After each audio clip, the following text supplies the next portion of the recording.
Bom dia a todas e todos. Em nome da casa, as nossas boas-vindas e agradecimentos por escolherem partilhar conosco desse momento que para nós é tão especial. Hoje, 5 de dezembro, é a data em que, há exatos 70 anos, ocorreu a passagem de Shri Aurobindo, o dia em que ele deixou o seu corpo físico. Então, a nossa intenção é fazer de hoje uma reunião especial em torno deste evento, mas também uma tentativa de colocá-lo na perspectiva do significado da visão, da mensagem e da obra e da ação de Shri Aurobindo. Então, hoje é um dia também dedicado a uma abordagem de um dos aspectos da visão de Shri Aurobindo, que é o aspecto da evolução social e política do ser humano, da humanidade, do ponto de vista da dimensão espiritual, do significado espiritual do desenvolvimento do ser humano enquanto sociedade. Então, nesse sentido, gostaria de começar lendo uma passagem de O Ciclo Humano, que é um ensaio onde Shri Aurobindo vai desenvolver com maior detalhe esta visão desse desenvolvimento social e político do ponto de vista espiritual. A ascensão do homem ao céu não é a chave, mas antes a sua ascensão aqui ao espírito e a descida igualmente do espírito para dentro de sua humanidade normal e a transformação desta natureza terrestre. Pois este, e não alguma salvação pós-mortem, é o real, novo nascimento pelo qual a humanidade espera como o movimento culminante de seu longo, obscuro e doloroso percurso.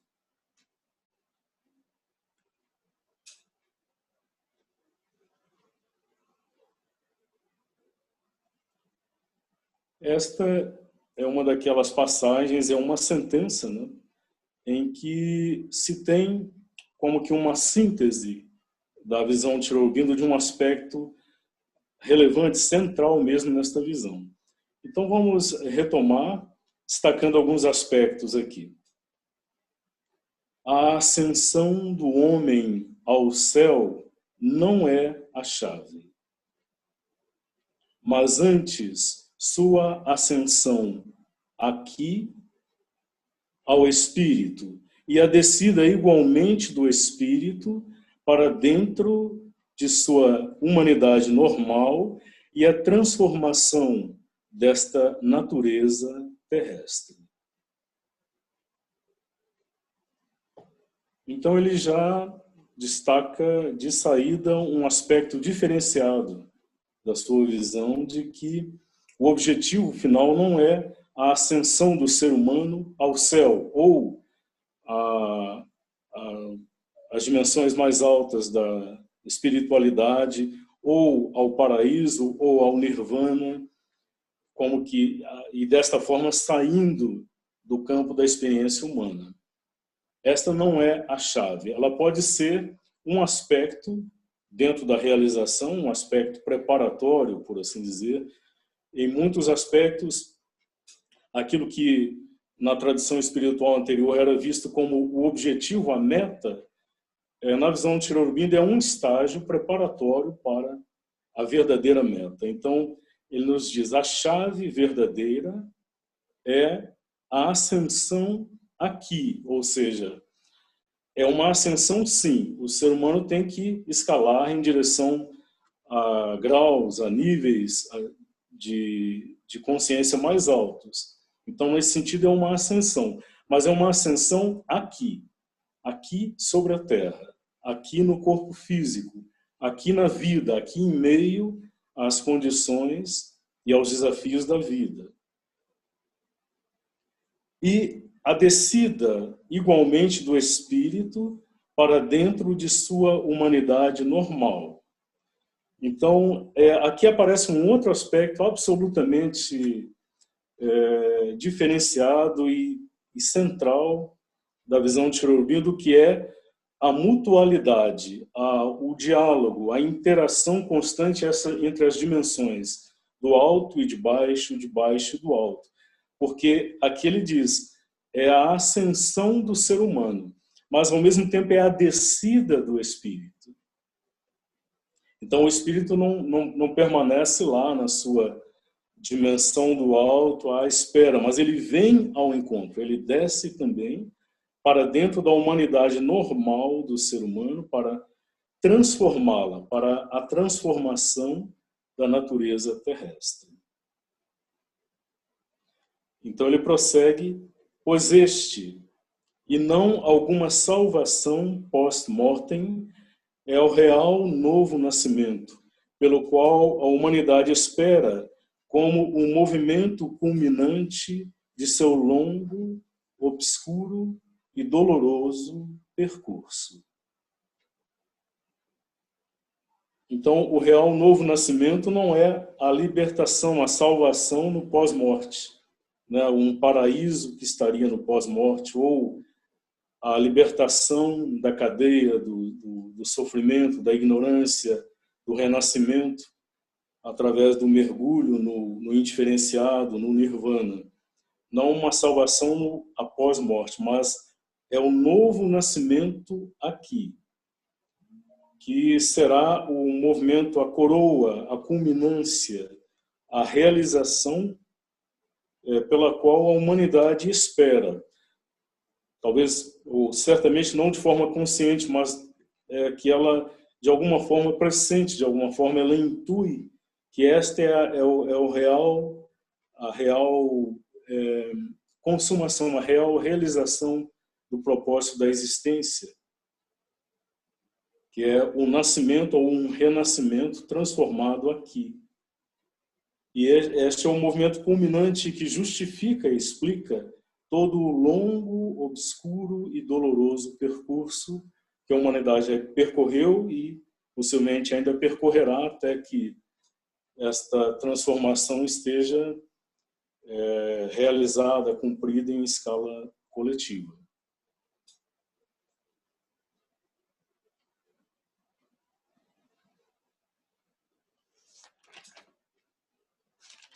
O trabalho de Sri Aurobindo,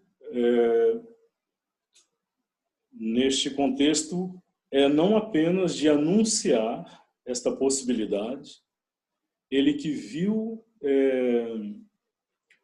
ou que confirmou com a sua visão e experiência aquilo que já os videntes védicos antecipavam de uma escala de dimensões de consciência que chega até o mais alto, mas ele viu que percebeu e identificou a lógica de uma evolução que leva até isso e que a consumação disso será a manifestação plena disto aqui nas condições da existência terrestre. Uma possibilidade que aqueles sábios, aqueles videntes se viram, não explicitaram, não cogitaram. E ele não apenas anuncia e identifica que este é um momento da evolução em que essa manifestação se torna possível e mesmo iminente, mas ele como que trabalha, ele dedica o seu trabalho, a sua ação à preparação de condições na consciência terrestre para que isso aconteça. Então ele assume um papel, um trabalho de um precursor desta possibilidade, desta manifestação, dessa transformação. E aí, com depoimentos dele próprio e depoimentos, testemunhos da mãe sobre o trabalho que ele realizou e que ela realizou, os desafios imensos que isso representou, é o trabalho de um precursor, de um pioneiro, de alguém que abre um caminho numa floresta virgem, por assim dizer, um caminho até então não desbravado, desconhecido, porque esta realização ainda não não acontecera antes. Então, os dois, de diferentes maneiras, mas com uma identidade absoluta, vão, em alguns momentos, testemunhar do que foi uma necessidade neste processo de, num dado momento, mergulhar até a fundação da manifestação terrestre no próprio seio do inconsciente de onde ela surgiu. E esse mergulho, até como que a fundação, a rocha, leito, de onde essa manifestação começa a emergir a partir do inconsciente absoluto, da negação absoluta. Então, nós ouvimos isso na leitura do primeiro capítulo, na última parte do primeiro capítulo de A Vida Divina, como Sri Aurobindo identifica os paradoxos, não? Que são colocados diante da possibilidade da manifestação aqui. Como que a cada potencialidade infinita do espírito, de consciência, de poder, de amor, a cada uma delas é colocada como que a perfeita negação, a perfeita impossibilidade. Então, ela terá como que superar esta impossibilidade ou transformar a resistência, o obstáculo, de modo a que aquelas potencialidades que estão como que latentes, ocultas e mesmo aprisionadas lá neste inconsciente possam então começar a emergir e vão começar a fazê-lo num processo irresistível de evolução. Mas é interessante que, particularmente no testemunho do trabalho da mãe, na agenda, né, são 13 volumes em que ela dá depoimentos deste processo de mergulho no próprio corpo, na matéria do corpo, até as unidades constituintes menores, que são as células. É interessante observar que a palavra célula tem a ver com cela. Então, de certa forma, estas células são redutos onde estão como que latentes e, de certa forma, encerradas e aprisionadas potencialidades mesmo de consciência. Então, a mãe vai ao encontro do que ela chama a consciência das células. E ela vai realizar um trabalho de preparação, de transformação. Ela identifica que as células, esta consciência das células está como que inteiramente empenhada num circuito fechado, por assim dizer, num mantra. Ela identifica como se fosse um mantra da morte.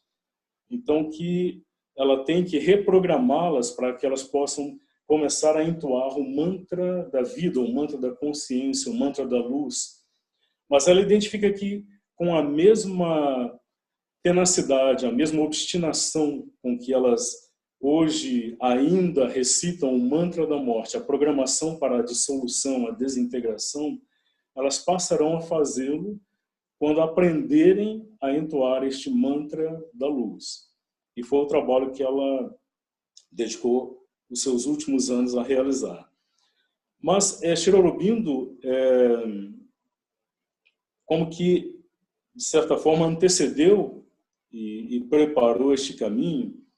E nós temos um testemunho bastante eloquente deste processo, deste trabalho, do desafio tremendo que é esse trabalho de mergulhar lá na própria raiz da resistência, o que faz com que a morte se torne um processo necessário dentro dos processos de evolução da natureza, particularmente num poema que ele escreveu entre os anos de 1930 e 1950, chamado O Labor de um Deus.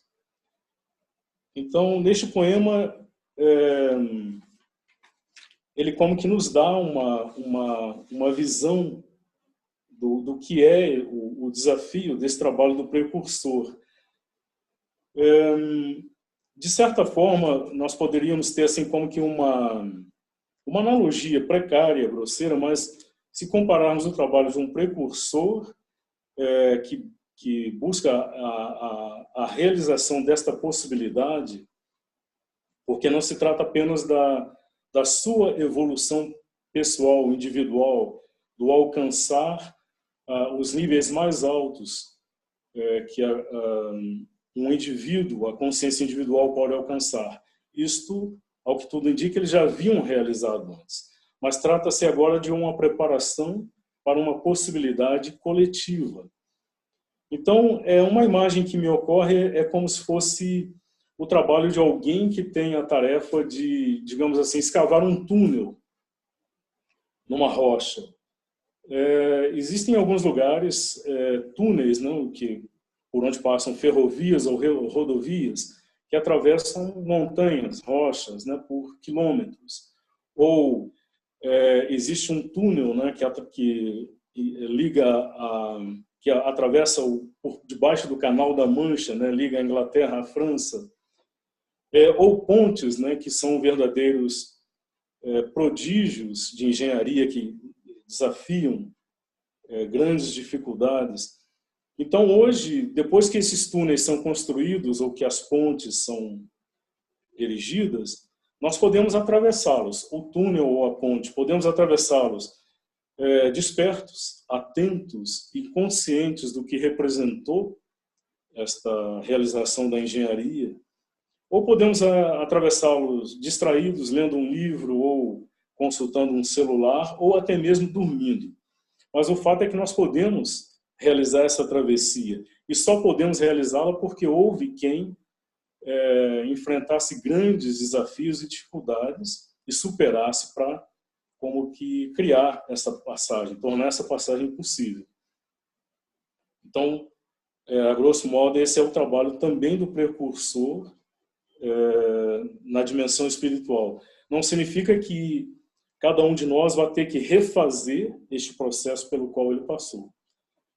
Justamente o trabalho do precursor é realizar coisas que os outros depois não terão que realizar. Nós não precisamos, a cada momento, reinventar a roda, começar do começo.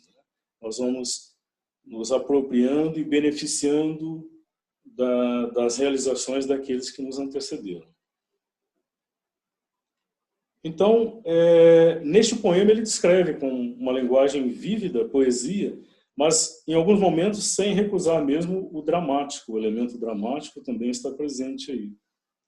Então ele nos dá uma visão do que é este processo, das resistências tremendas que têm que ser superadas, mas sempre com o propósito e a visão da unificação, da transformação, da transmutação, que permitirá a unificação do baixo e do alto, do terreno e do celestial, do material e do espiritual.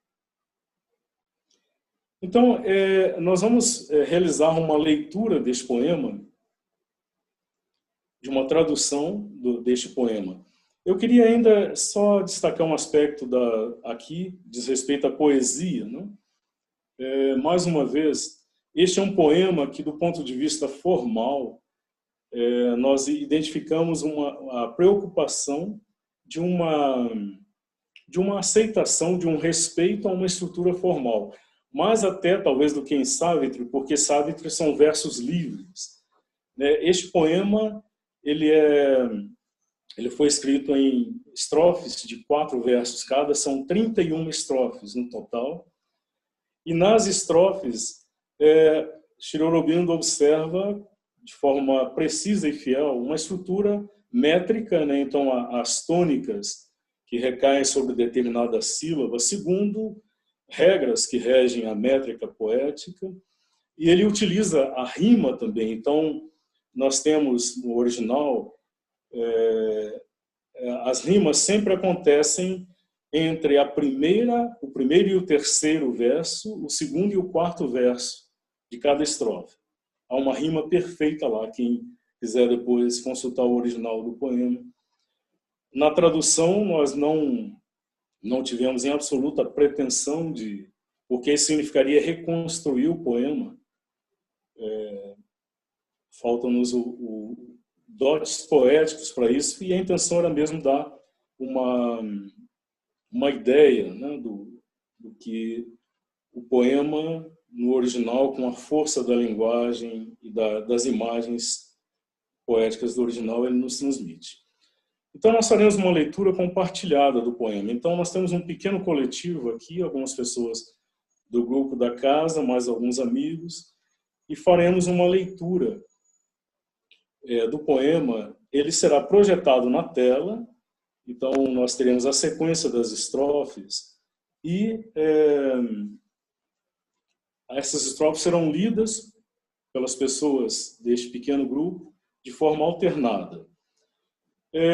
Para quem tiver condições técnicas, sem que isso represente uma maior dificuldade, de, nesse momento, parar a sua câmera, de modo que a tela do PowerPoint, do poema, ocupe o mais possível o seu campo de visão, melhor. Mas isso fica apenas como uma sugestão.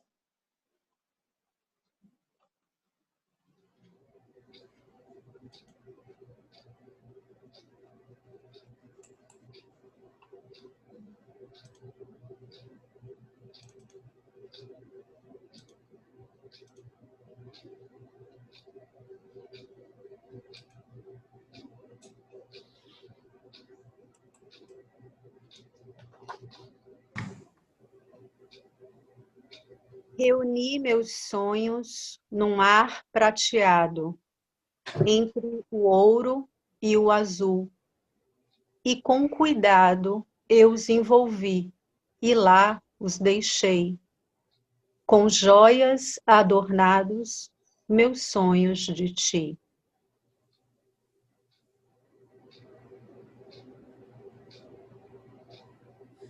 Eu tinha almejado construir uma ponte de arco-íris, casando o solo ao céu, e semear neste dançante planeta mosquito os tons do infinito.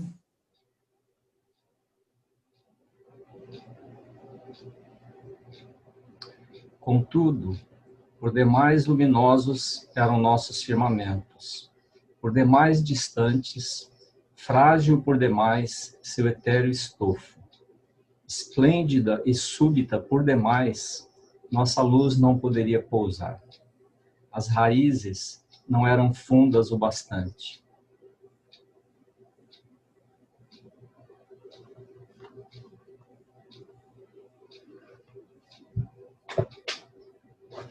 Aquele que traria os céus aqui, deve ele próprio descer para dentro do barro, e o fardo da natureza terrestre suportar, e palmilhar o caminho doloroso.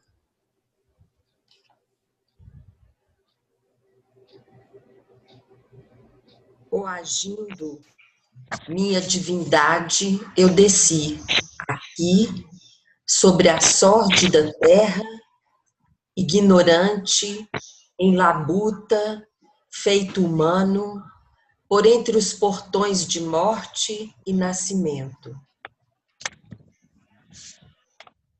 Tenho estado a escavar fundo e por muito tempo, em meio a um horror de imundície e lama, um leito para a canção do rio dourado, uma casa para o fogo imortal. Na noite da matéria, labutei e sofri, para trazer o fogo para o homem. Mas o ódio do inferno e o humano despeito são minha recompensa desde que o mundo começou.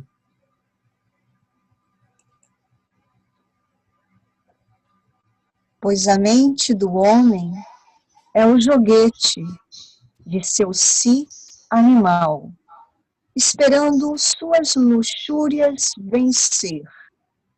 Ele nutre dentro, em si, um elfo medonho, enamorado de sofrimento e pecado.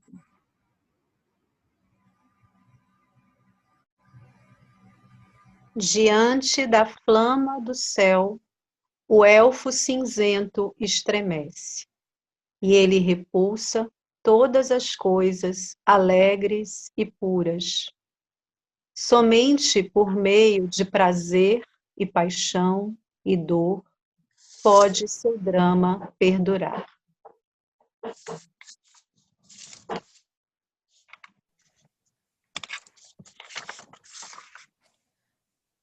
Tudo é escuridão e luta ao redor. Pois as lamparinas que os homens chamam de sóis, nada são senão lampejos a meio caminho nesta vida tropeçante, lançados pelos imortais.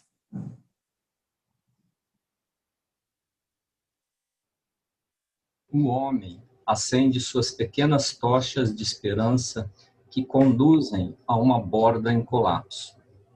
Um fragmento da verdade é seu mais vasto alcance. Uma pousada é sua peregrinação.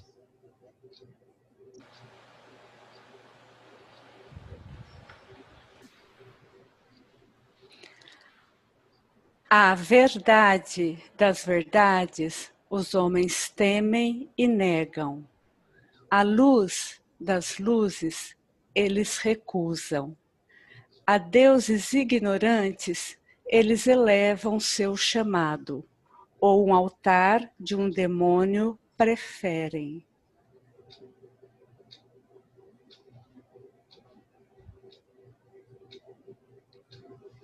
Tudo o que foi encontrado deve de novo ser buscado. Cada inimigo morto renasce. Cada batalha é para sempre lutada e de novo lutada ao longo de panoramas de vidas infrutíferas.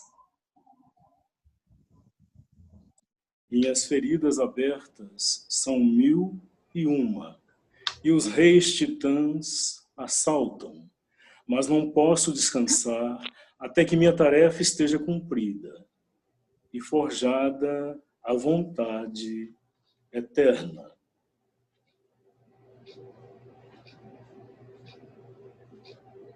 Como zombam e escarnecem demônios e homens.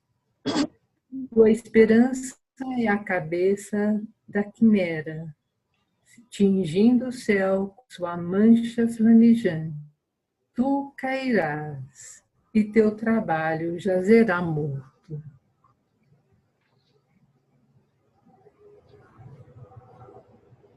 Quem és tu para tagarelar sobre celestial leveza e alegria e dourado espaço? Para nós, que somos órfãos sobre mares inconscientes e subjugados à férrea sina da vida?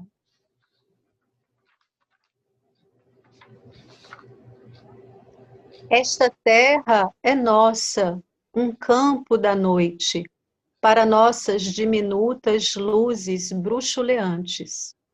Como poderia ela tolerar a sagrada luz ou os desejos de um Deus suportar?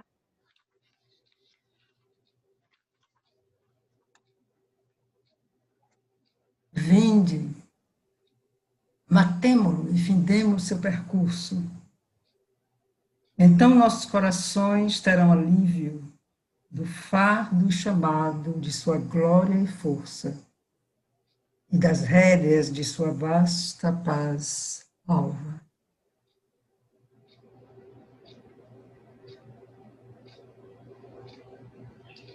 Mas em meu peito mortal está o Deus que combate o erro e o destino, e abre com os pés um caminho em meio à lama e à devastação para imaculado sem nome.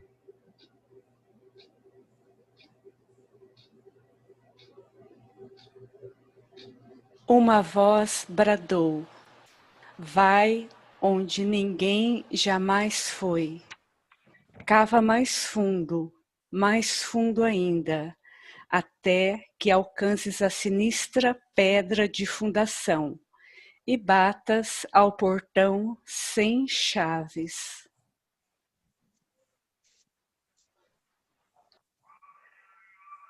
Vi que uma falsidade estava plantada fundo na própria raiz das coisas, lá onde a cinzenta esfinge guarda o sono do enigma de Deus, sobre as asas estendidas do dragão. Deixei os deuses de superfície da mente e os mares insatisfeitos da vida, e mergulhei pelos becos sem saída do corpo, rumo aos mistérios do mais baixo.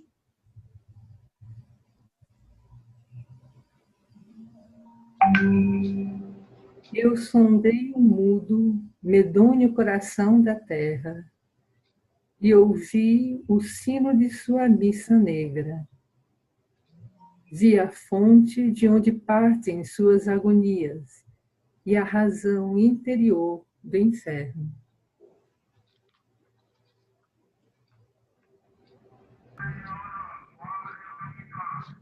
Acima de mim, o lamento dos murmúrios do dragão e as vozes dos duendes adejam. Trespassei o vazio onde nasceu o pensamento. Caminhei pelo abismo sem fundo.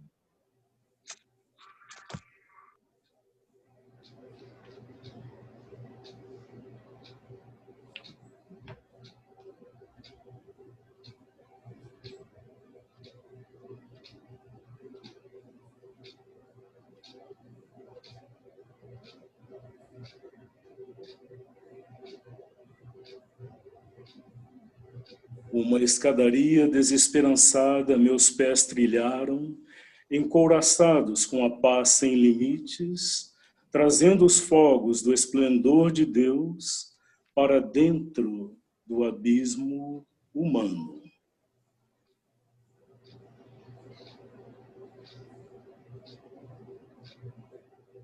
Aquele que eu sou estava comigo ainda. Todos os véus se rompem agora. Eu ouvi sua voz e suportei sua vontade sobre minha vasta fronte calma.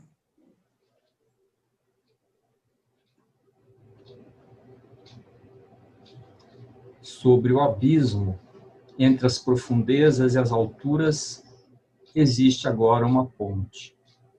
E as douradas águas derramam-se por sobre a montanha de safira, com crista de arco-íris, e reluzem de costa a costa.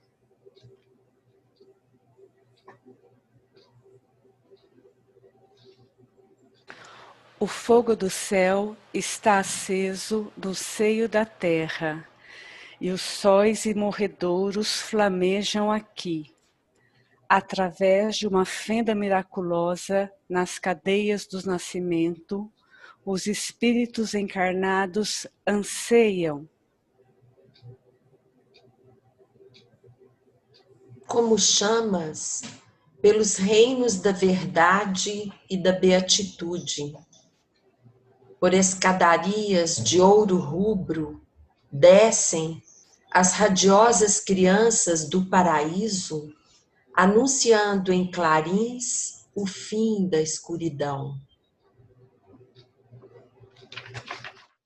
Um pouco mais, e os portais da nova vida serão esculpidos na luz prateada, com seus tetos de auras e seus pisos de mosaicos, num grande mundo desnudo e reluzente.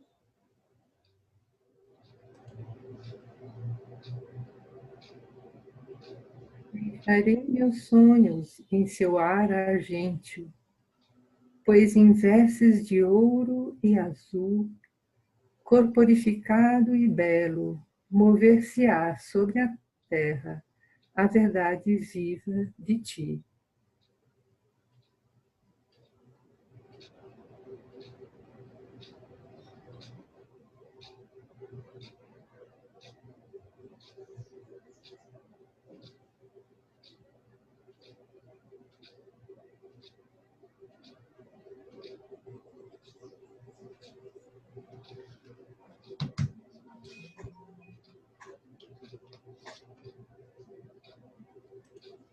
Eu gostaria ainda de mostrar um paralelo interessante que existe entre a primeira estrofe e a última.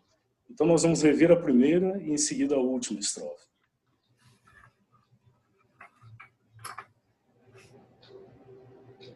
Reuni meus sonhos num ar prateado, entre o ouro e o azul, e com cuidado eu os envolvi e lá os deixei, com joias adornados, meus sonhos de ti. A última, deixarei meus sonhos em seu ar argênteo, pois em vestes de ouro e azul, corporificada e bela, mover-se-á sobre a terra a verdade viva de ti. Então, vejamos aqui esse paralelo, né?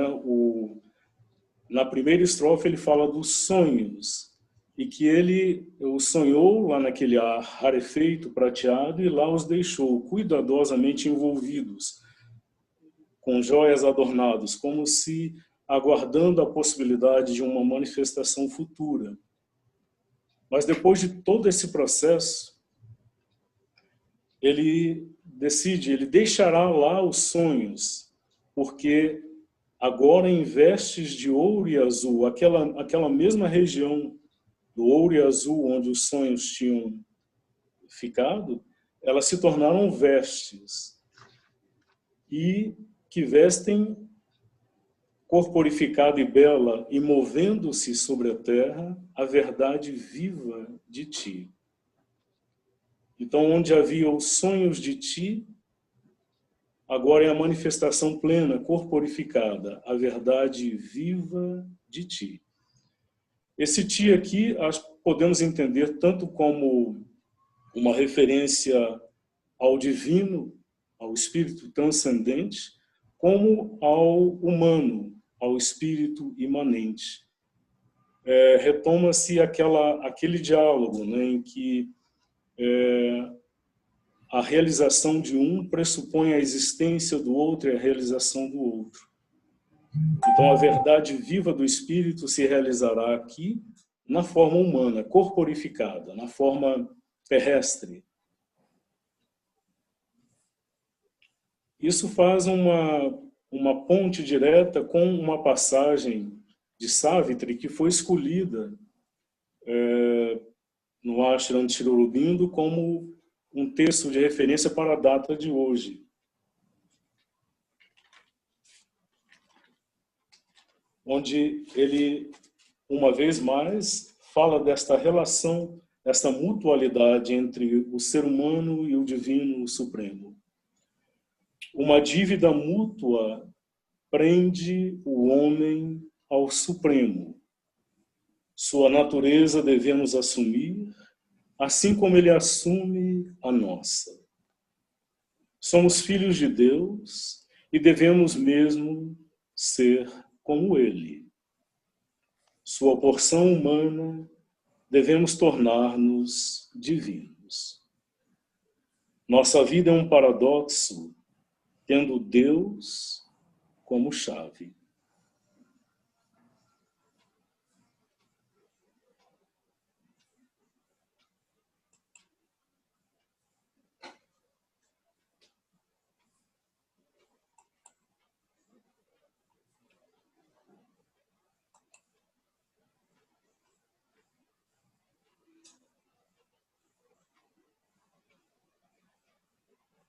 Antes de prosseguir, já adianta a informação, né, de que esse poema vai estar disponível lá juntamente com os textos do ciclo, porque ele pede uma meditação, um mergulho, uma contemplação.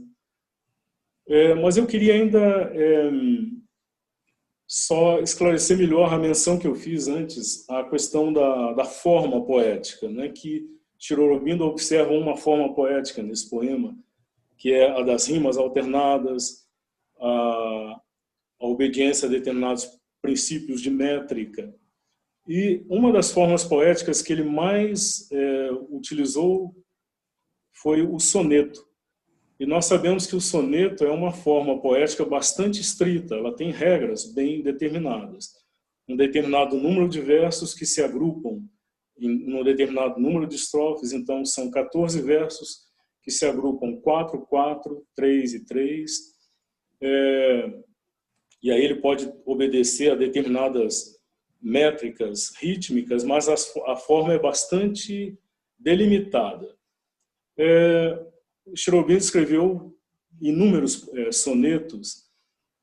Aí podemos ver tanto o deleite do poeta, o deleite criativo, né, de se expressar através e precisamente por meio dos limites que são colocados, delimitados. Mas eu vejo nisso também uma expressão coerente com a visão dele, ou seja, a coerência, a harmonia, a integração de conteúdo e forma, forma e conteúdo, espírito e manifestação nas formas. Existe um soneto dele maravilhoso que chama-se justamente Forma. Então, onde ele chama e lembra e conclama ao respeito, ao reconhecimento do valor profundo da forma, que é o que permite a individualização no universo manifestado. Então, me parece que a adoção de formas poéticas por ele é uma expressão desse respeito, desse reconhecimento, da necessidade desta integração de forma e conteúdo, espírito e matéria que lhe dá forma.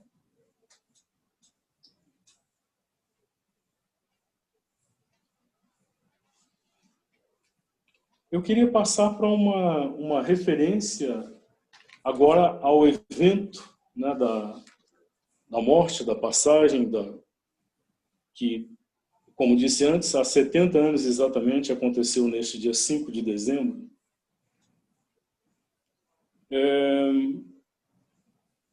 Me parece que existe uma tradição, um costume de se associar à morte de mestres espirituais, de seres de grande desenvolvimento e dimensão espiritual.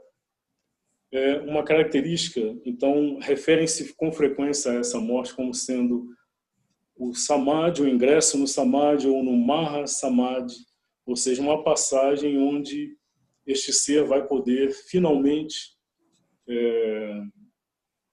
mergulhar nesta unidade indiferenciada com o divino, com o todo, com a origem.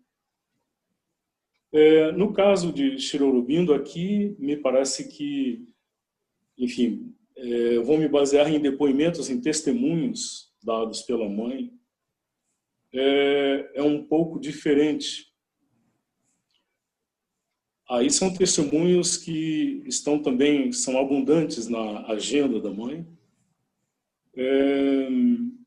E testemunhos que ela falou e foram gravados e escritos nos dias que sucederam a passagem de Sri Aurobindo.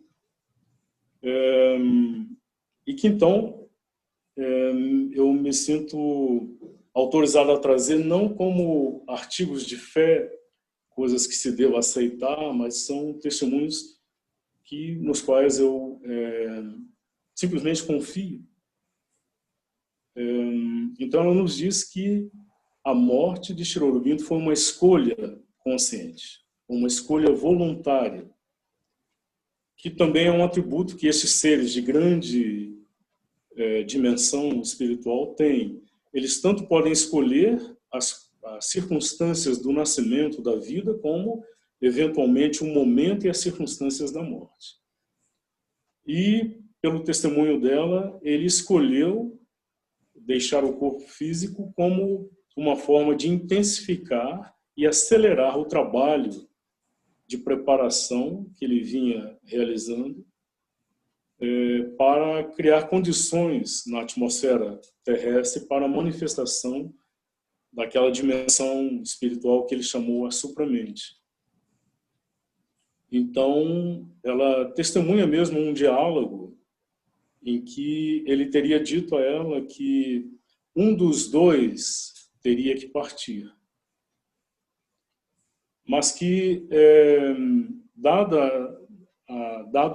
as condições do corpo, as condições de saúde, as condições peculiares do corpo dela, que então ele partiria e ela continuaria a realizar o trabalho no corpo físico. E, de fato, foi o que ela fez nos 23 anos subsequentes, né? Ela deixou o corpo em 1973. E na agenda são inúmeros os relatos em que ela fala do encontro que ela tem, particularmente no período da noite, do repouso, do sono, com o Sri Aurobindo no plano do físico sutil, onde ele estaria ativamente empenhado na criação das condições para esta nova manifestação que estaria sendo preparada. A forma como este novo mundo que estaria sendo criado desta forma vai se manifestar, não sabemos. Se será por uma evolução gradual, imperceptível, ou se será por uma precipitação. Hoje em dia, a própria ciência admite que no processo evolucionário existem saltos, como que mutações, em que algo que aparentemente não estava previsto surge subitamente. Não sabemos como será, mas o fato é que ela testemunha que ele prosseguiu, possivelmente prossegue ainda, na criação das condições para esta manifestação.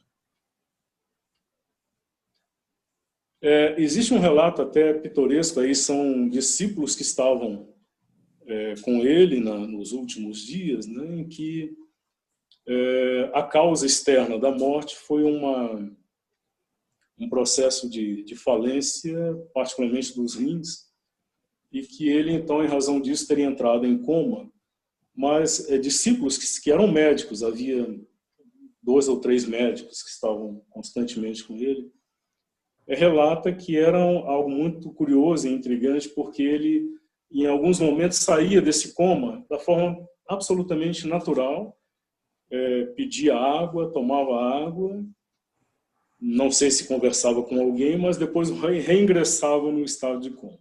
Enfim, fica aí em aberto, né? Mas, por ocasião quando se consumou, né, a partida dele, quando ele deixou o corpo físico, a mãe escreveu um tributo de reconhecimento e gratidão que está gravado no túmulo, onde está o corpo dele e que agora abriga também o corpo dela. O Samadhi no pátio do Sri Aurobindo Ashram.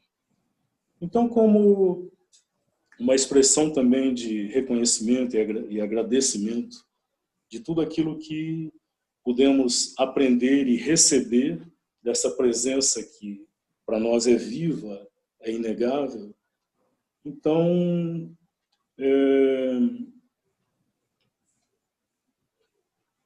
nós vamos ver uma apresentação em PowerPoint sobre música de Sunil Bhattacharya. Ele, na música do Ano Novo de 1976, ele escolheu colocar como aquela invocação, que todas as músicas de Ano Novo têm uma prece, uma invocação num determinado momento. A invocação desta música é justamente este trecho que foi escrito pela mãe e que está lá no Samadhi. Então, a nossa apresentação tem como centro esse texto e depois se desdobra sobre o canto. Este canto, eu acho necessário mencionar também que eu considero também um milagre musical, na medida em que Sunil, a meu ver, ele consegue transformar o gratidão, essa virtude psíquica, né, que a mãe nos diz é tão rara, ele consegue transformar gratidão em música, ou música que é gratidão, a expressão sonora musical deste movimento, desta reverência de gratidão.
हिरण्यदन्तं शुचिवर्णमाला क्षिप्तादपश्यमायुधामिमानम्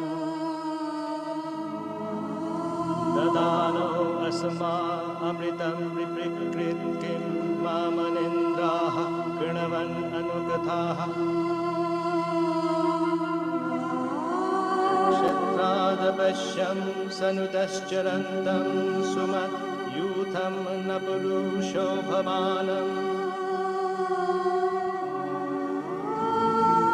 नता अग्निभ्रन्नजनिष्ठहीशः फलिक्लीरिद्युवतयो भवन्ति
सासुकान्ति कनकाम्बरा देवी कनकवर्णाभा कनकोत्तमभूषणा कमलाङ्कुशपाशाब्जैर्लङ्कृतचतुर्भुजा मीरा श्रीमीरा कमला लक्ष्मी सा श्रीरुक्माम्बुजासना इमां यः पूजयेत् भक्त्या स व्याप्नोति चराचरम् भूत्वा भोगान् यथा कामः देवी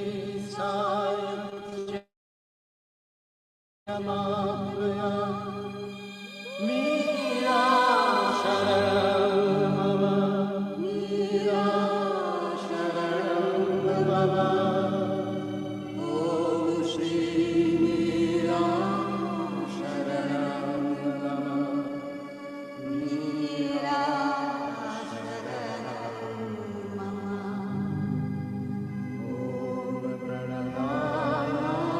प्रसीद त्वां देवी विश्वविहारिणी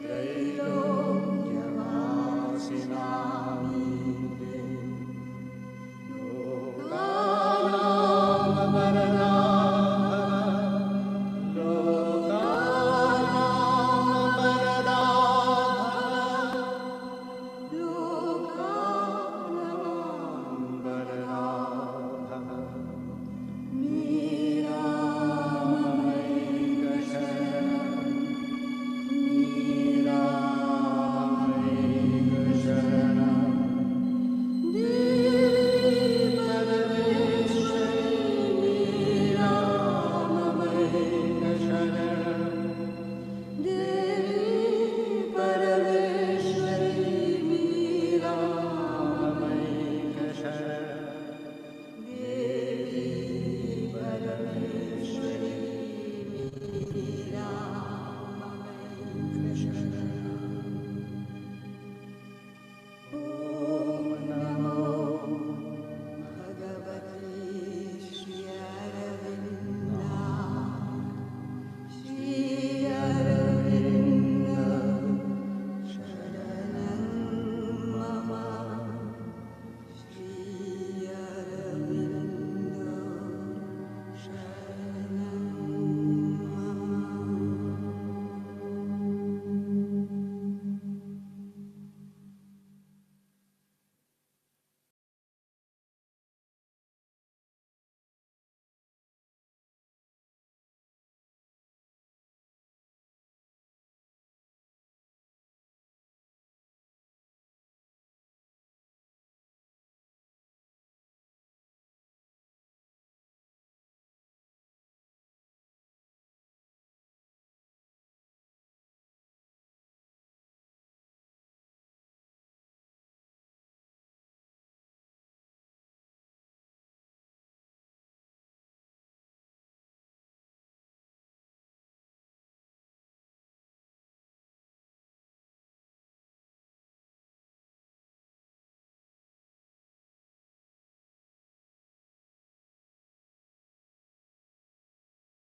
Me pareceu que seria ainda proveitoso nós ouvirmos uma passagem, um parágrafo do ciclo humano. É um capítulo que ele chama A Descoberta da Alma da Nação.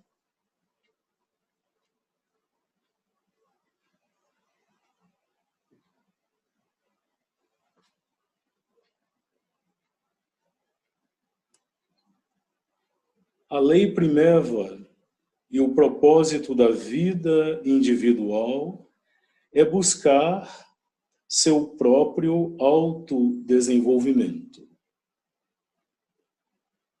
Consciente ou semiconscientemente, ou com um tatear obscuro, inconsciente, ele, o indivíduo, se esforça sempre e corretamente por autoformulação.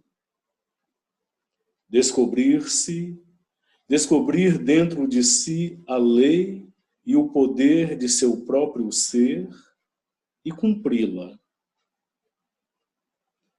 Este objetivo nele é fundamental, correto, inevitável, porque mesmo depois de todas as qualificações terem sido feitas e ressalvas colocadas, o indivíduo não é meramente a efêmera criatura física, uma forma de mente e corpo que agrega e dissolve, mas um ser, um poder vivo da verdade eterna, um espírito auto-manifestante. Da mesma forma, a lei primeva e o propósito de uma sociedade, comunidade ou nação é buscar sua própria autorrealização. Ela se esforça corretamente para descobrir-se, para tornar-se interiormente consciente da lei e do poder de seu próprio ser e realizá-la tão perfeitamente quanto possível para realizar todas as suas potencialidades, para viver sua própria vida autorrealizadora. A razão é a mesma, pois aqui também temos um ser, um poder vivo da verdade eterna, uma automanifestação do espírito cósmico que se encontra em seu íntimo.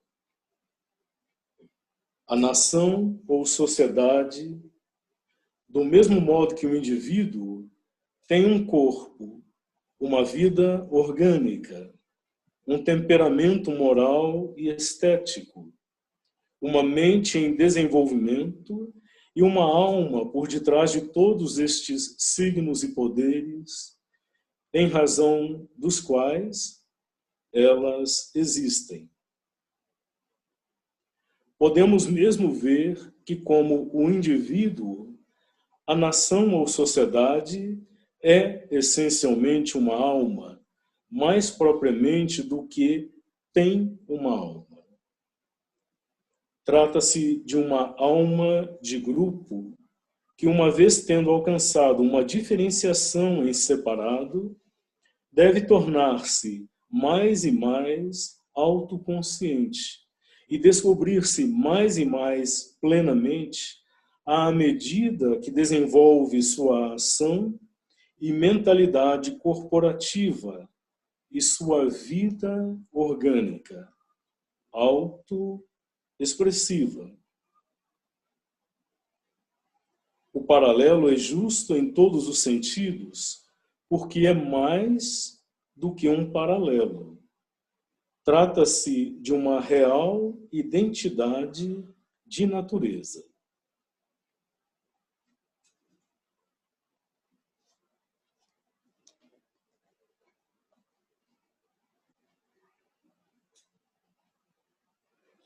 Eu escolhi essa passagem porque ela, de certa forma, como que explicita, não, esta visão de que há um ser em desenvolvimento, um ser em evolução, e que se manifesta desde as unidades constituintes menores, o ser, o indivíduo humano seria uma dessas, até as unidades maiores, até ao nível das coletividades e das nações, e da própria humanidade como um todo.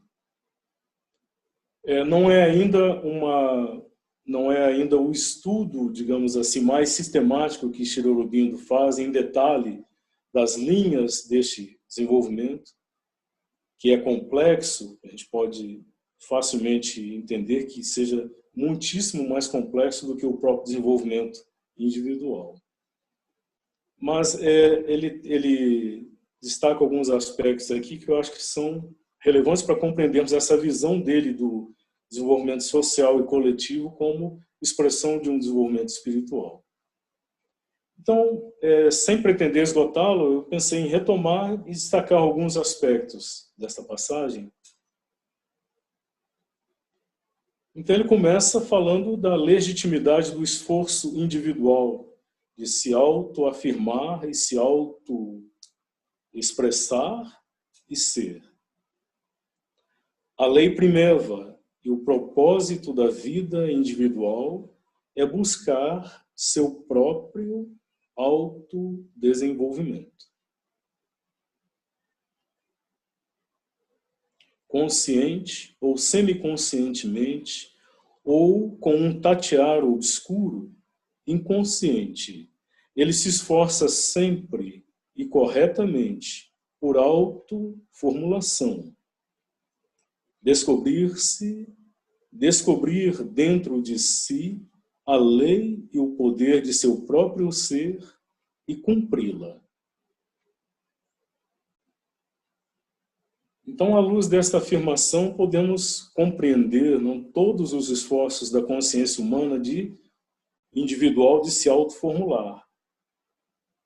Inclusive os movimentos que em nós, no indivíduo, aparecem como eventualmente desequilibrados, distorcidos, né? O cultivo de um eventual individualismo exacerbado, podendo resvalar mesmo no egoísmo, mas a própria formação desta individuação, que pode eventualmente passar por todos esses estágios, né? Porque ele fala, isso é consciente, é semiconsciente ou é mesmo um tatear obscuro, alguém que vai tateando nas sombras. É um esforço correto por autoformulação. A individualidade tem que se formar. E depois, gradualmente, por todo o processo de tentativa e erro, que é o nosso aprendizado, né? De desequilíbrios e reequilíbrios, reformulações, descobrir dentro de si a lei e o poder de seu próprio ser e cumprir esta lei.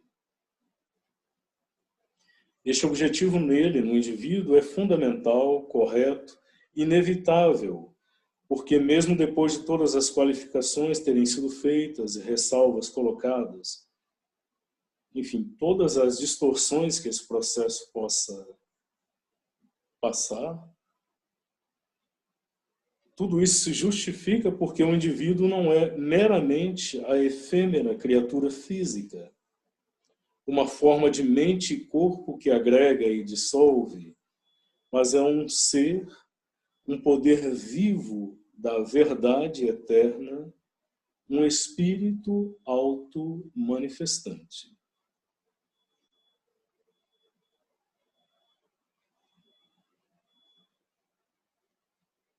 Então é um princípio maior que compele, né? Como que obriga primeiro a formação e depois ao desenvolvimento destas individuações, dessas individualidades.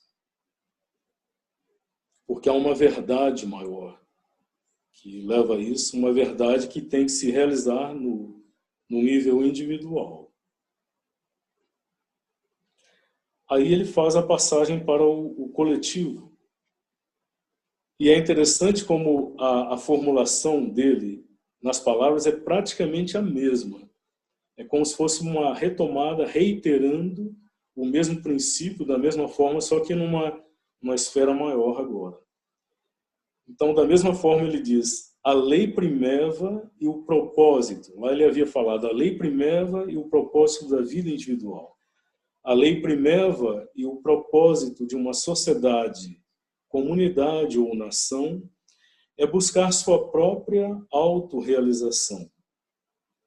Ela se esforça corretamente para descobrir-se, para tornar-se interiormente consciente da lei e do poder de seu próprio ser, e realizá-lo tão perfeitamente quanto possível, para realizar todas as suas potencialidades, para viver sua própria vida autorrealizadora.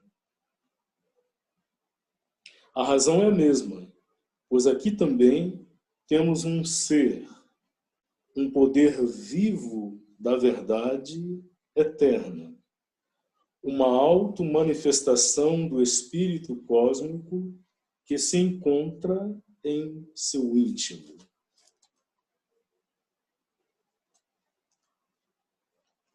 Então, isto afirma e legitima o princípio, né, a verdade da manifestação individual, diferenciada.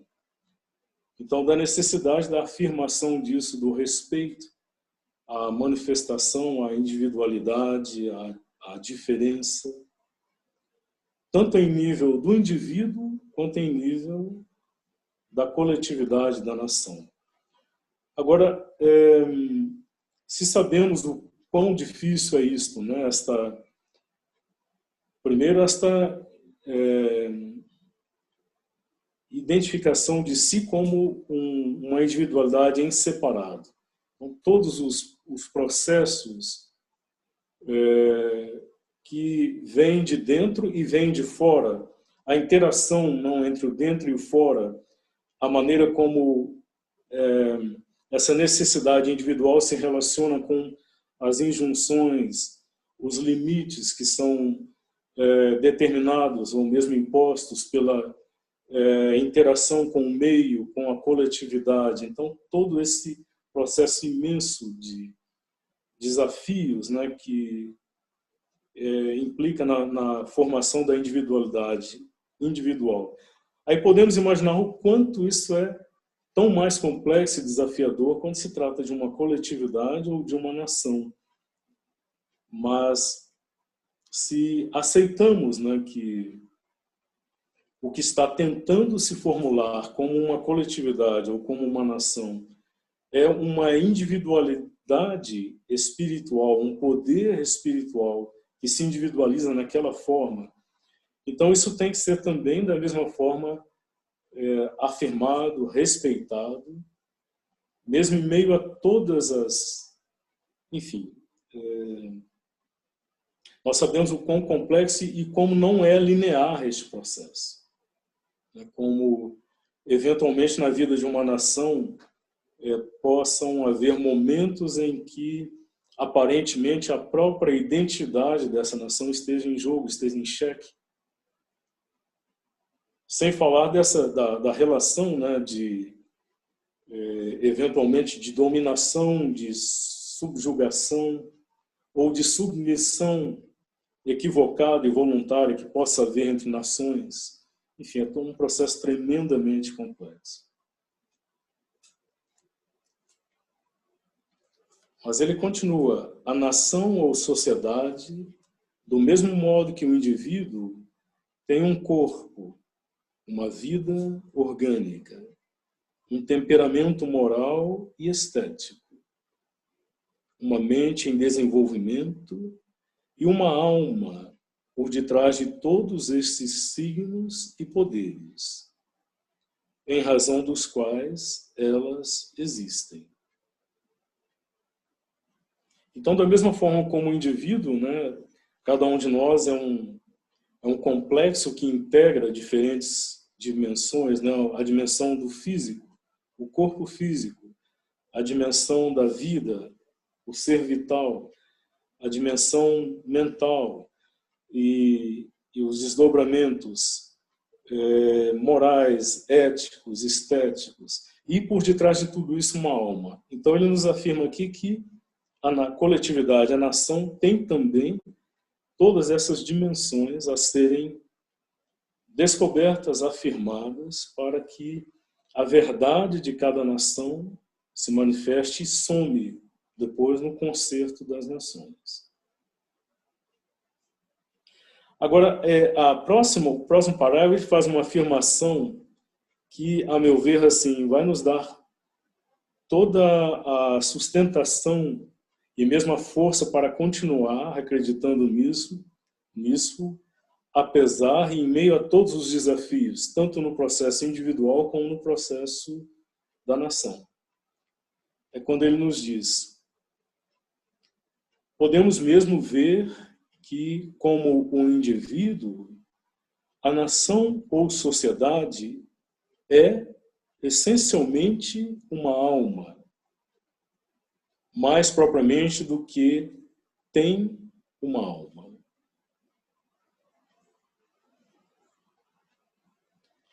Então, essa afirmação, a meu ver, faz toda a diferença.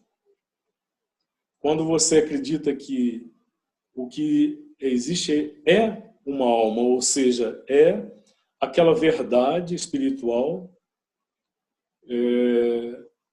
que pré-existe a formação tanto do indivíduo como do indivíduo coletividade, o indivíduo nação, e em razão da qual estas formulações exteriores se tornam possíveis. Então, o corpo físico, a expressão de um corpo vital, de um corpo mental e a individualização, tudo isso é expressão, é manifestação deste princípio, desta presença espiritual, que é a alma do indivíduo e da nação.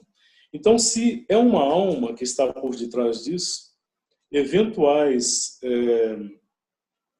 desvios, quedas, fracassos, nada disso, então, é determinante de que este indivíduo ou esta nação tenha eventualmente fracassado, ou que tenha perdido a sua razão de ser, a sua razão de existir. Porque se o que está por detrás é um campo de força espiritual, de uma verdade espiritual que busca se manifestar, ela certamente vai encontrar ou reencontrar as suas formas de formular e reformular o que for necessário. Mas falando mais propriamente da alma da nação, né, ele continua dizendo: trata-se de uma alma de grupo, que uma vez tendo alcançado uma diferenciação em separado, deve tornar-se mais e mais autoconsciente e descobrir-se mais e mais plenamente à medida que desenvolve sua ação e mentalidade corporativa e sua vida orgânica autoexpressiva.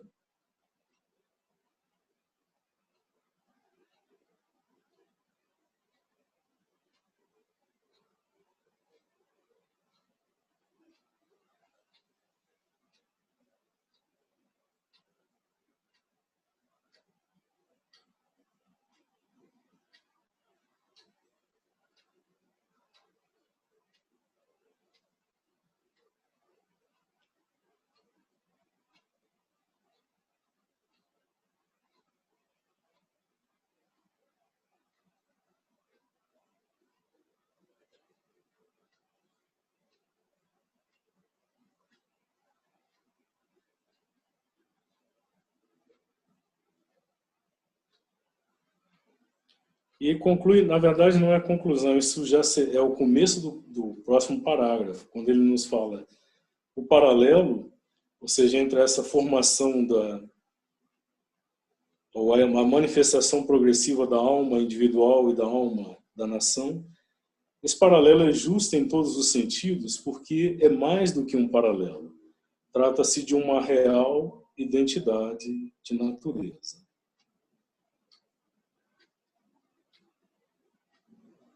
Então, por assim dizer, é uma lei biológica, uma lei cósmica, uma lei espiritual que está se manifestando na formação da individualidade humana e da individualidade da nação.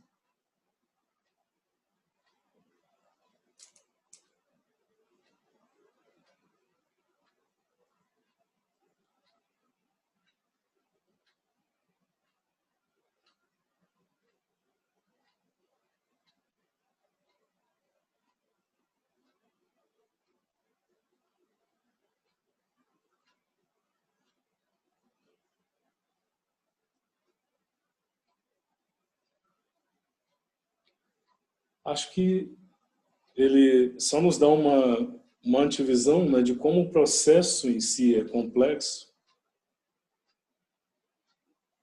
do quanto ainda temos que caminhar,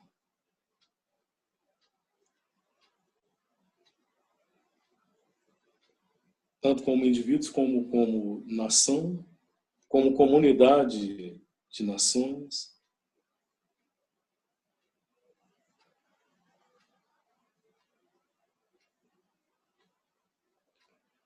Mas acho que ele nos dá, ao mesmo tempo, uma indicação, né, de tentar estar atentos e identificar quais são os sinais, tanto em nós como na expressão da consciência coletiva, que, ainda que de forma aparentemente ou inteiramente velada ou indireta, aponte na direção da manifestação dessa verdade.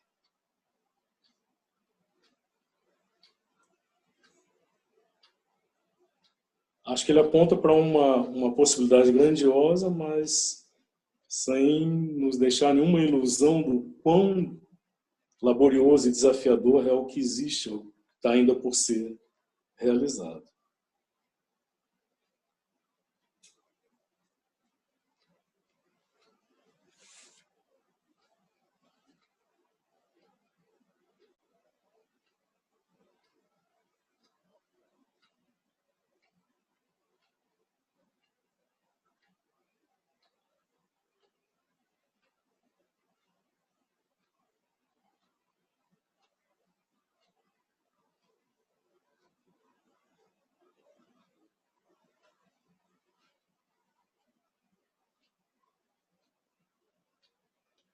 Nos capítulos, enfim, no desdobramento deste ensaio, Sri Aurobindo vai nos dando indicações para aprendermos a reconhecer e identificar como esta lei, este princípio espiritual vem buscando manifestação ao longo da história do desenvolvimento da consciência humana, individual e coletiva. Então, acho que temos ainda muito que aprender com ele nesse sentido.